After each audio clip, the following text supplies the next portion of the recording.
কিছু মন খারাপের কোনো ব্যাখ্যা হয় না, কাউকে বুঝিয়ে বলাও যায় না কেন মন খারাপ। নিজের মনকেও বোঝানো যায় না সেই মন খারাপের আসল কারণ।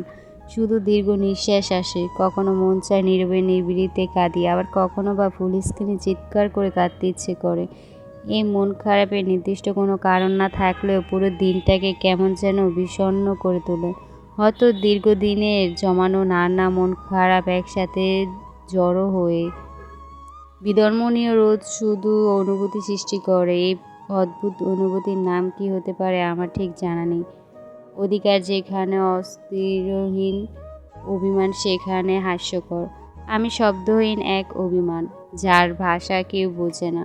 কিছু মানুষ এত সুন্দর অভিনয় করে যে তাকে বিশ্বাস না করে থাকা যায় না। যে আমার উপর বিশ্বাস করে আমি তার জন্য জান দিতে পারি, কিন্তু ধোঁকা নয়। জোর করে অধিকার দেখানো চেয়ে চুপচাপ হারিয়ে যাওয়া অনেক ভালো। গুরুত্ব এমন এক জিনিস যেটা না পেলে মানুষ অভিযোগ করে, আর বেশি পেলে অবহেলা করে। অল্পতেই যার চোখে পানি চলে আসে, মানুষ তাকে অকারণে কাঁদতে ভালোবাসে। পুরনো হয়ে গেলে সব কিছুরই কদর কমে যায়, সেটা হোক জিনিস বা মানুষ। কারো পছন্দের হওয়া খুব সহজ, কিন্তু সব সময় পছন্দের হয়ে থাকাটা খুব কঠিন। বাস্তবতা থেকে একটা জিনিস শিখেছি, চুপচাপ মেনে নিলে সবার কাছেই ভালো থাকা যায়। কষ্টে থাকা মানুষগুলো সবসময় একটু বেশি হাসি খুশি থাকে, কষ্টগুলো লুকানোর জন্য।